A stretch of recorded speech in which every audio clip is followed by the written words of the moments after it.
வணக்கம் நண்பர்களே, வாழ்க வளமுடன். நம்ம ஜோதிடத்தில் நிறைய பதிவுகள்லாம் நம்ம பார்த்துட்டு வர்றோம். இன்றைக்கி புஷ்கர நவாம்சம் அப்படின்னு பார்ப்போம். புஷ்கர நவாம்சம் அப்படின்னா என்ன அப்படின்னா, 27 நட்சத்திரங்கள் இருக்குது. ஒவ்வொரு நட்சத்திரத்துக்கும் பார்த்திங்கன்னா 4 பாதம், மொத்தம் 108 பாதங்கள் இருக்குங்க. இந்த 108 பாதங்களில் சில குறிப்பிட்ட பாதங்களுக்கு மட்டும் சக்தி கொடுத்துருக்காங்க. இந்த பாதங்களில் அமரக்கூடிய கிரகங்கள் உடைய தசாபுத்தி காலத்து அந்தரம் இந்த காலங்களில் சிறப்பான பலன்களை தரும் அப்படின்னு மகரிஷிகள் சொல்லியிருக்காங்க. அந்த பாதங்களுக்கு பேர் தான் புஷ்கர நவாம்சம் அப்படின்னு சொல்கிறாங்க. இந்த புஷ்கர நவாம்சம் பார்த்திங்கன்னா, சூரியனுடைய 3 நட்சத்திரங்கள் கிருத்திகை, உத்திரம், உத்திராடம், இந்த 3 நட்சத்திரங்களோட 1வது பாதமும் 4வது பாதமும், சந்திரன் ரோகிணி, அஸ்தம், திருவோணம் இதோட 2வது பாதம், செவ்வாய் புதன் கிடையாது, குருவோட 2வது 4வது பாதங்கள். குருவோட நட்சத்திரம் பார்த்திங்கன்னா புனர்பூசம், விசாகம், பூரட்டாதி. இது குருவோட நட்சத்திரங்கள். இதனுடைய 2வது மற்றும் 4வது பாதங்கள்.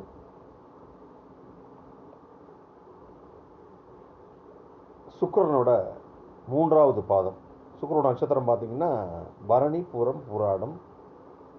சனியோட 3 நட்சத்திரங்கள் பார்த்திங்கன்னா பூசம், அனுஷம், உத்திரட்டாதி. இந்த 3 சனியோட நட்சத்திரங்கள். இந்த நட்சத்திரங்களோட 2வது பாதம்.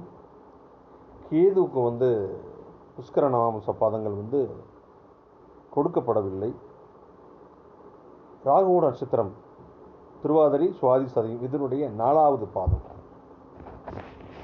இதெல்லாம் பார்த்திங்கன்னா மொத்தம் ஒரு 24 பாதங்கள் வரும். இந்த 24 பாதங்களும் புஷ்கர நவாம்சம்னு சொல்லுவாங்க.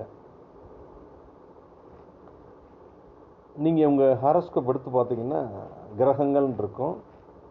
ஒவ்வொரு பிளானட்டுமே ஒரு நட்சத்திர பாதத்தில் இருக்கும். எந்த பாதத்தில் இருக்குன்னு அதில் போட்டிருக்கும். இப்போ நான் சொன்னது எல்லாமே நீங்கள் பக்கத்தில் ஒரு பேப்பரில் எழுதிக்கிங்க. இந்த பாதங்கள்லாம் நட்சத்திரங்கள் நிற்குதான்னு, கிரகங்கள் நிற்குதான்னு பாருங்கள். அந்த மாதிரி எத்தனை கிரகங்கள் புஷ்கர நவாம்ச பாதத்தில் இருக்குன்னு பாருங்கள். நோட் பண்ணி வச்சுக்கோங்க. எந்த கிரகம் புஷ்கர நவாம்ச நட்சத்திரத்தினுடைய பாதத்தில் இருக்கோ அதனுடைய தசா புக்தி அந்தரம்னு சொல்லுவாங்க. இந்த காலகட்டங்களில் மிக நல்ல பலன்கள் நடக்கும். அந்த கிரகங்களுடைய தசா புத்தியில் நல்ல பலன்கள் உங்களுக்கு நடக்கும். இது ஒன்று. எதிர்பாராத நல்ல விஷயங்கள் நடக்கும். திருமணம் நடக்கும், குழந்தை பிறப்பு, புன் பொருள், சொத்து சேர்க்கை, தேக ஆரோக்கியம், குழந்தைகளால் மகிழ்ச்சி இதெல்லாம் ஏற்படும். இந்த கிரகங்கள் எந்த பாவத்தில் இருக்குன்னு பாருங்கள்.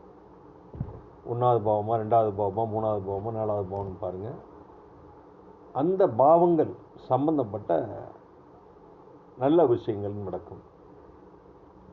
இப்போ 3வது பாவம் அப்படிங்கிறது அதில் உள்ள ஒரு கிரகம் புஷ்கர நவாம்ச பாதத்தில் இருந்தது அப்படின்னா, உடன்பிறப்புகளால் உங்களுக்கு சகோதர சகோதரிகளால் உங்களுக்கு லாபம் ஏற்படும்.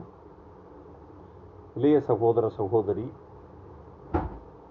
ஒரு ஸ்போர்ட்ஸில் அவர் இருந்தார் அப்படின்னா அவர் வெற்றி அடையக்கூடிய வாய்ப்பு, உலக புகழ் பெறக்கூடிய வாய்ப்பு. இது 4வது பாவகத்தில் ஒரு பிளான்ஸ் இருந்ததுன்னா சொத்து சேர்க்கை, வண்டி வாகனங்கள் சேர்க்கை. 5வது பாவத்தில் இந்த புஷ்கர நவாம்ச பாதத்தில் பிளானட் இருந்தது அப்படின்னா குழந்தைகளால் மகிழ்ச்சி, முன்னோர்களோட ஆசீர்வாதம். 6வது பாவகத்தில் இருந்ததுன்னா நல்ல வேலை வாய்ப்பு, சம்பள உயர்வு. 7ல் இருந்தது அப்படின்னா பார்ட்னரால் உங்களுக்கு சந்தோஷம், மனைவியால் சந்தோஷம், சொத்து சேர்க்கை. 8ல் இருந்ததுன்னா திடீர் அதிர்ஷ்டம். 9ஆம் பாவத்தில் உள்ள பிளானட் புஷ்கர நவாம்சம் அப்பாவால் நமக்கு சந்தோஷம். 10ல் இருந்தால் தொழில் வளர்ச்சி, சந்தோஷம், புகழ் ஏற்படும். மீண்டும் ஒரு நல்ல பதிவில் சந்திக்கிறேன். நன்றி, வணக்கம்.